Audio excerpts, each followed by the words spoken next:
What's up everyone, and welcome back to another one of my updated Easter egg guides, where we combine cheat sheets, there's no cheat sheets, shortcuts, or plain logic to be used in this Easter egg.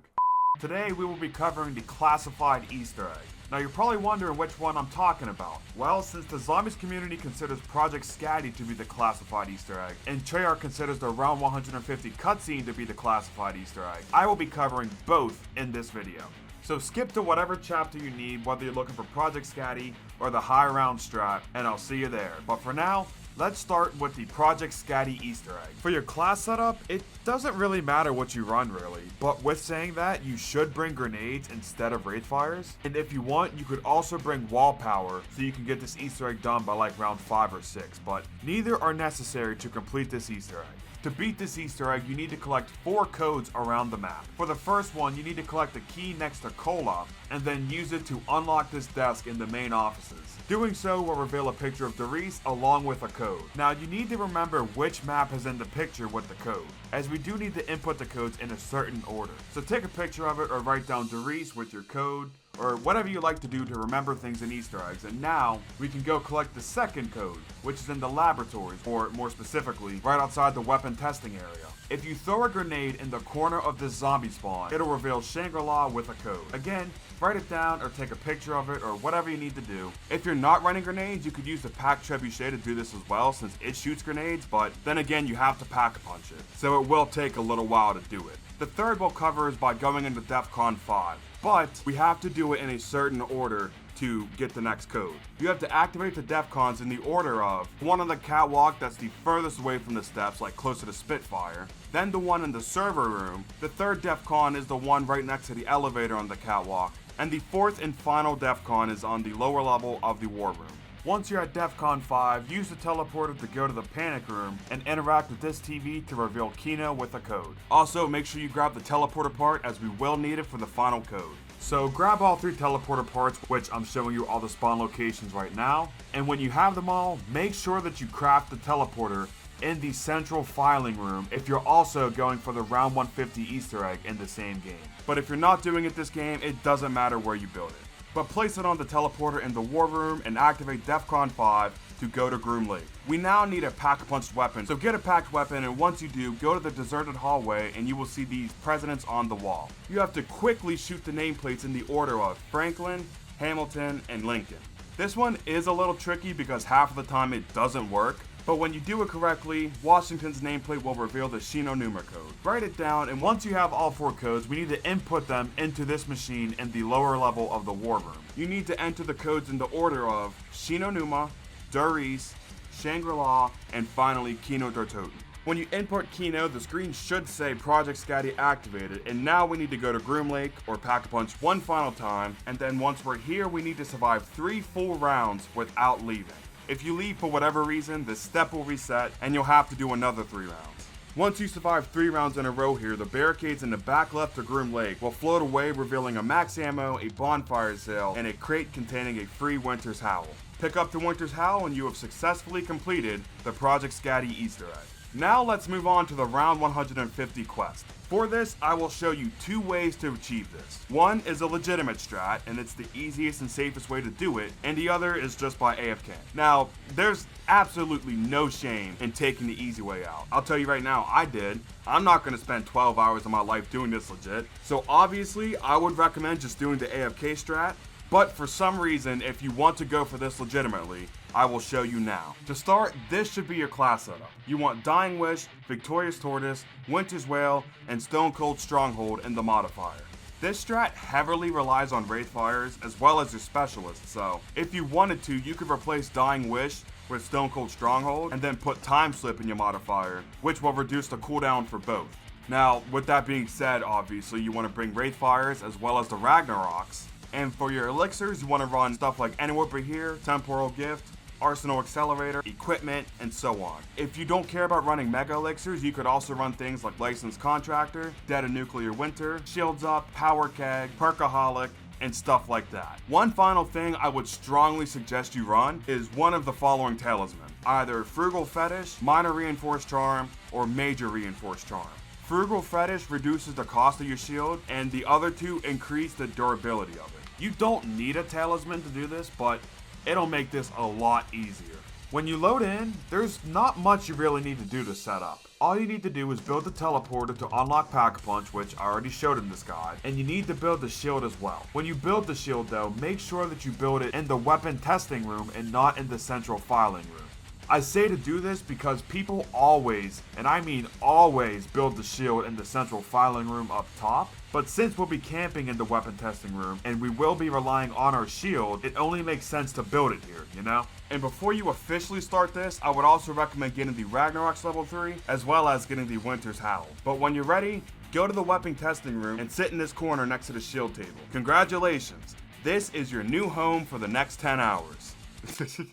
What you want to do is you just want to sit here with your shield out and kill everything with it. Since you have Victorious Tortoise, you will be literally invincible with your shield.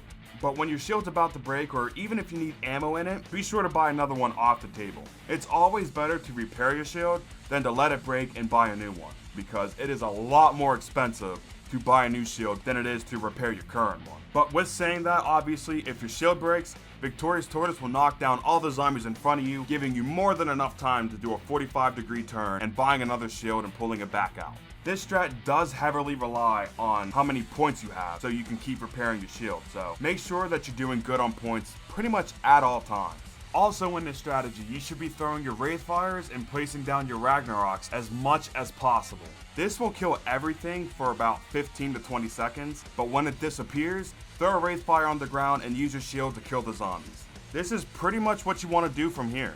Is just do this over and over again. If a zombie drops an insta-kill or a double points, make sure you pop Temporal Gift before you grab it so its length is doubled.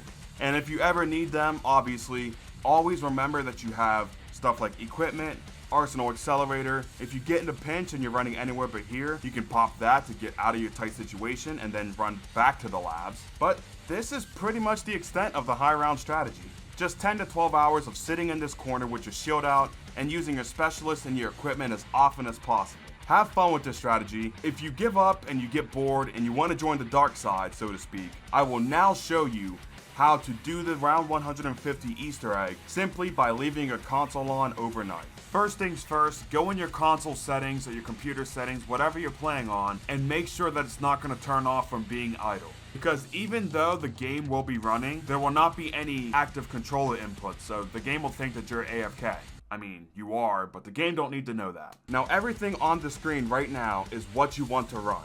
This glitch is very specific, so make sure that you have the exact same class as I do. You don't need to run power kegs, but with that being said, we do need a level 3 Ragnaroks to do this glitch, so the faster you get them, the easier time you will have. This glitch is pretty hard to do on your first try, so if you wanted to, you could go in a game of custom mutations and turn on max points, max survives, double special charge, and just fool around with this until you can get the timing down pretty consistently. When you load in, your main objective is to get the Ragnarok's level 3 as soon as you possibly can, because the sooner we get them level 3, the sooner we can do this glitch. I would recommend doing the Novacrawler Easter egg by knocking on this door in the main offices 5 times, and after the 5th time, Samantha will spawn around 50 Nova Crawlers, give or take, and you can use these Nova Crawlers to charge up your specialist and kill the Nova Crawlers with it to level it up. But outside of that, get a horde of zombies and activate the specialist in the horde to not only get points, fill your special meter up, and to respawn the zombies. You're basically duplicating zombies when you do it like this. Also, while you're doing this,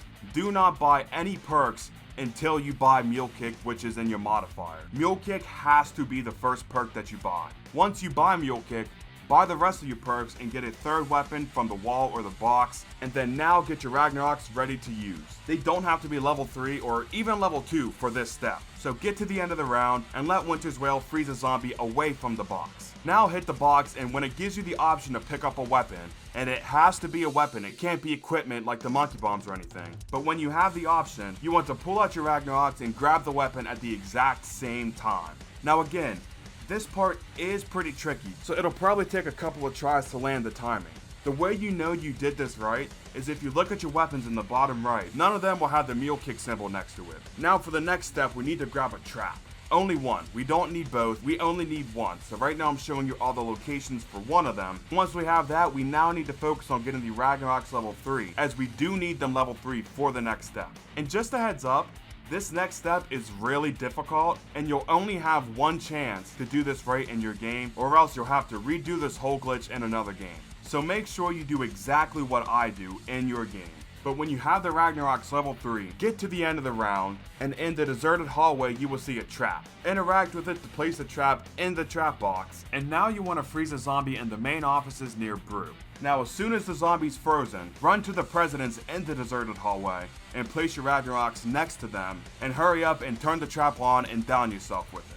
I said to place the Rags next to the presidents because the Ragnaroks can actually res you with your perks, and that would ruin the glitch, so you don't want that to happen. But if you did it right, when you get back up, the Ragnarok should still be on the ground where you placed them, and you shouldn't see the symbol for the Ragnaroks in your HUD. If the Ragnaroks aren't on the ground, then you took too long to down yourself, and unfortunately, you will have to redo this whole glitch in another game from the very beginning. But if you did it right, at this point, you should go buy Mule Cake and whatever other perk you lost, and when you do, the Ragnarok should come back on the HUD. This is how you know you've done everything right so far.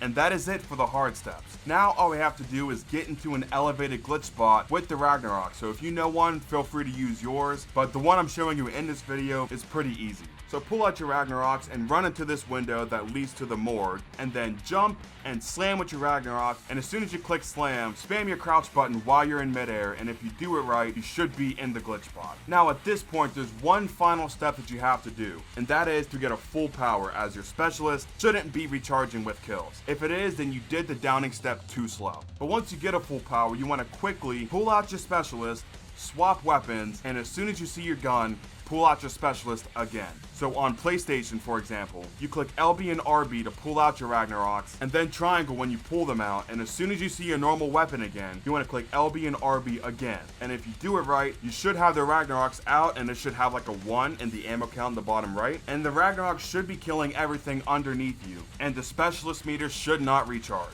If all of those boxes are checked in your game, now all you have to do is plug in your controller so it doesn't die or anything, and now you can go to sleep or go do whatever you need to do, and when you come back to your game, it should have you back at the zombies lobby with survived 150 rounds on the screen.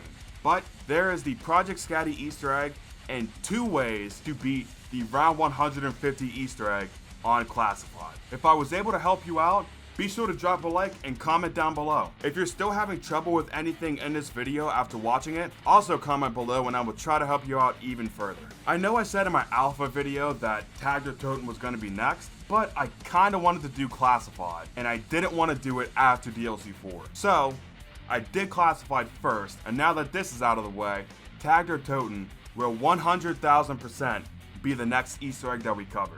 You can trust me this time. While I have you here, why don't you go watch one of my other Easter egg guides? The playlist is on the screen right now. If you don't want to watch that, may I suggest a video where I do the Horizon Jack Easter egg with random effects happening throughout the game. Or you can watch the best Easter egg in every Zombies game.